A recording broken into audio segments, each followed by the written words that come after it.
নিলাম প্রক্রিয়া ছাড়াই রেলওয়ের কারখানা থেকে পাচার হয়ে যায় শত কোটি টাকার স্ক্র্যাপ ও বিভিন্ন মালামাল।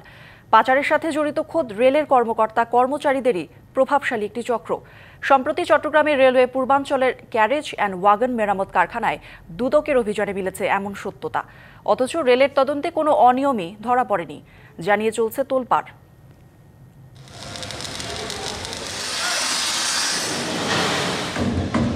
রেলওয়ে পূর্বাঞ্চলের শত কোটি টাকার পুরনো মালামাল ও স্ক্র্যাপ পাচার করে রাষ্ট্রীয় সম্পদের ক্ষতি করছে সংঘবদ্ধ একটি চক্র।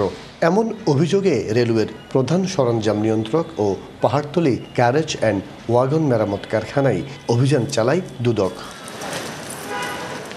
এ সময় দেখা যায় কারখানার ভেতরে ছড়িয়ে ছিটিয়ে মজুত রাখা হয়েছে বিপুল লোহাজাত স্ক্র্যাপ।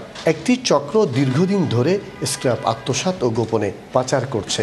আমরা বিভাগীয় মামলা রুজু সংক্রান্ত ডকুমেন্টসগুলো প্রথম যে অভিযোগটার কথা বলেছি, এই সংক্রান্ত ডকুমেন্টসগুলো উনি তাৎক্ষণিক আমাদেরকে দিতে পারেননি। উনি আজকের মধ্যে এগুলো আমাদেরকে দিবেন বলে জানিয়েছেন। সবগুলো রেকর্ডপত্র আমরা একটু যাচাই বাছাই করে দেখে আমরা খুব শীঘ্রই কমিশন বরাবর আমাদের প্রতিবেদন দিব। ডাবল ধামাকা অফার, ওয়ালটন ট্যাবলেট পাওয়া যাচ্ছে নতুন ছাড়কৃত মূল্যে। চক্রের সাথে জড়িত বেশ কয়েকজন কর্মকর্তা ও কর্মচারী, কিন্তু রেলের ৩ সদস্যের তদন্ত কমিটির অনুসন্ধানে পাওয়া যায়নি কারো সম্পৃক্ততা। এরই মধ্যে কয়েকজন কর্মকর্তাকে করা হয়েছে বদলিও। তবে ক্যামেরার সামনে বিষয়টি নিয়ে কথা বলতে রাজি নন রেলওয়ে পূর্বাঞ্চলের জেনারেল ম্যানেজার। না, এরকম পাইনি। আরেকটা হলো যে ওইটা সিসিএস দপ্তর দেখেন, কিন্তু আমার জানা মতো ওখানে একটা কমিটিও করা হয়েছে, এরকম কোনো কিছু পাইনি।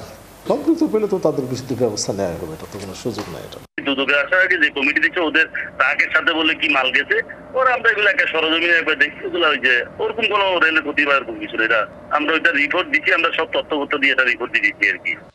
গেল বছরের ৯ সেপ্টেম্বর রেলের সিজিপিওয়াই ইয়ার্ড থেকে ৩ ট্রাক স্ক্র্যাপ চুরি করে ঢাকায় নিয়ে যাওয়ার পথে মিরসরাই থানা পুলিশ আটক করে। এর আগে ১৪ই আগস্ট রেলের ওয়ার্কশপ থেকে কোটি টাকা মূল্যের সরঞ্জাম ও স্ক্র্যাপ চুরির ঘটনা ঘটে।